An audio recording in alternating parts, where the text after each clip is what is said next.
Prescott deal. Number one, the Cowboys are uniquely wealthy. Attendance, best in the NFL, franchise worth almost $6 billion.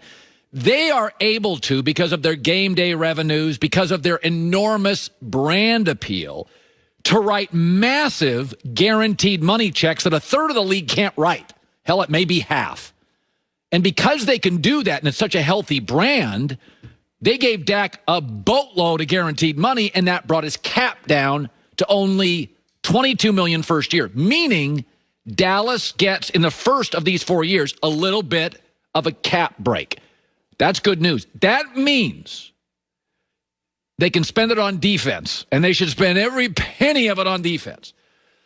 The other good news is they've got 2 or 3 good draft picks. If they spend that $15 million on defense, and they draft with their first 2 or 3 picks defense, with the addition of Dan Quinn, who I think is going to elevate their scheme defensively, Dallas isn't going to have to win every game 37-34. I think their defense is going to be better. I think they save in year one a little bit of cap space they can spend on defense. Here's more positives. Dak's a grown-up. Dak's responsible. He's not going to, go crazy town. He's a grown-up. He's an adult. This money's not going to do. You're not going to see him on 4,000 commercials. Dak's a head down, play hard, let's kick butt guy. Also, the story's over. Dak feels good. Cowboys have to feel somewhat good, and we don't have to talk about it anymore. Here's more positives. Dak's in the second year with Mike McCarthy, and he gets a preseason. Generally, year 2 of an offense, you're better. Here's another positive spin. The best part of Dallas, the very strongest unit's wide receiver. They're good at wide receiver. That complements Dak, and the NFL's becoming more passing-centric. All positives from Mr. Optimism at Fox Sports, Colin Cowherd. Now let's pivot into some realistic concerns. I saw this headline this morning. Dak Prescott becomes highest paid player in league history.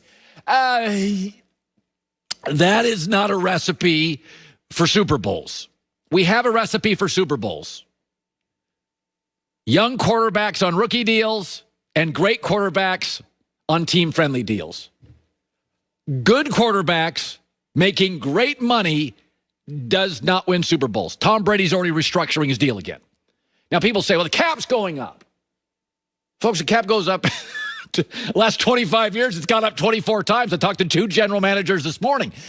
There'll be no time over the next 4 years. It'll go up, but it's called escalators. When networks sign these big deals, and you see in the blogs and the media critics, Fox goes from paying $1 billion a year to $2 billion a year. That's not what we pay for the next 2 or 3 years. They're called escalators. We go from paying 1 to 1.3 to 1.5 to 1.7. By the time the cap really explodes, this contract's over. Dak's working on the next contract. So, yeah, it's going up, but it doesn't jump up overnight. And I have this theory is that don't compare good and great. Like, I never have had a vacation in my life a great vacation. I went to Hawaii. I took the kids. We did helicopter tours. We did scuba diving. It was a lot of money. Oh, it was a lot. Oh. But when I flew back, I was like, worth every penny. I paid my daughter to go to, in Connecticut, to go to a junior high private school. I'm not going to tell you what I paid. But it was a great school. I've never once regretted paying great for great. House, education, experience, ski trip, never once. Paying great for good, I almost always regret it. Dak's good. Mahomes is great. I would never have a problem paying Rodgers, Russell, Mahomes great money.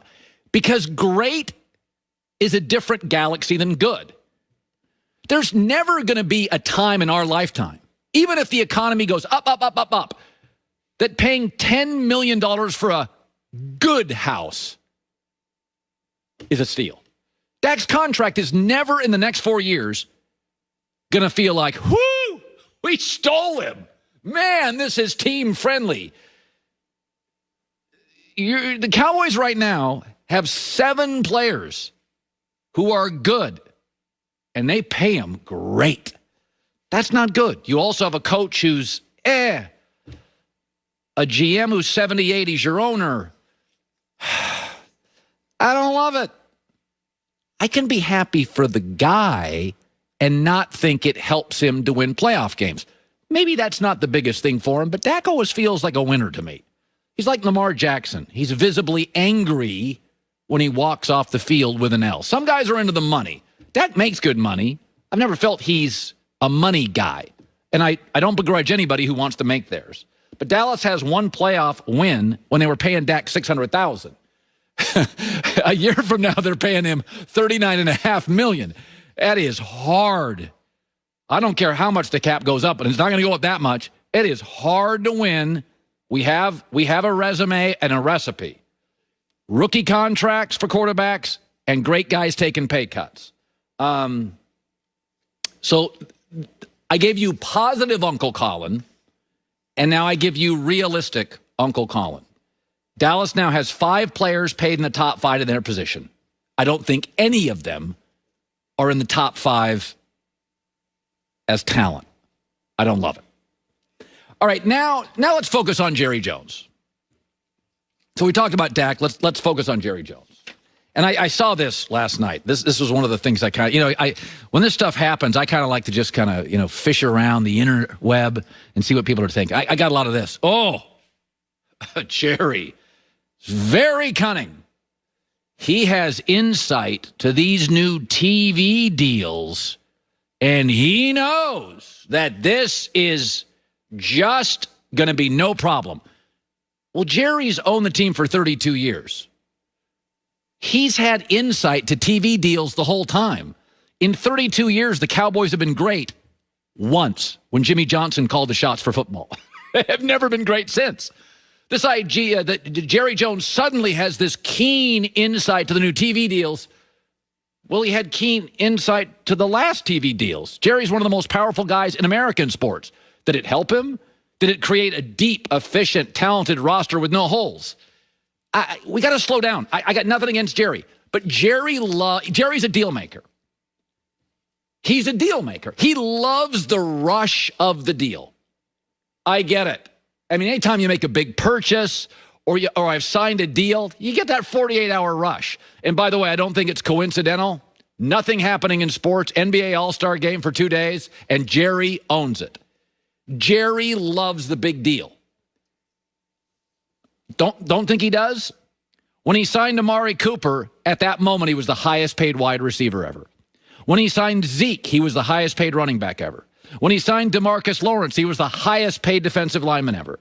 When he signed Zach Martin, he was the highest paid guard ever. When he signed Tyron Smith, he was the highest paid offensive tackle ever. Jerry loves basking in that. It's a flex for a billionaire for a couple days. But since the last time they won a Super Bowl, Dallas has just 4 playoff wins. That ranks 13th in the NFC. Okay, so some of that, we concentrated yesterday on Dak, but this deal was also signed by Jerry. And this is like the 6th player who was signed by Jerry who became the highest paid player at his position. Let me ask you today, you love any of those contracts? Jalen Smith, Zach Martin, I can kind of live with, but do you like any of them? This franchise has been great once briefly. Jimmy Johnson called all the football shots. Last night, Stephen Jones, I'm told, son of Jerry, made multiple calls to Dallas media to sell this new contract. Dak crushed and rolled Jerry. He got everything. He got the money. He got the no franchise tag. He got the trade clause. Hell, might as well have signed it 2 years ago. It'd be one thing if the contract came out and it was like, well, Dak got some money, but a lot of it is based on incentives. Well, he got some guaranteed money, but he had to sign for a 5th year. Well, they can franchise. Dak got everything. Dak got everything. You couldn't have signed that a year ago? 2 years ago? You know what it felt like to me? Jerry just wanted to make a big deal and wanted to own American television. Yes and yes.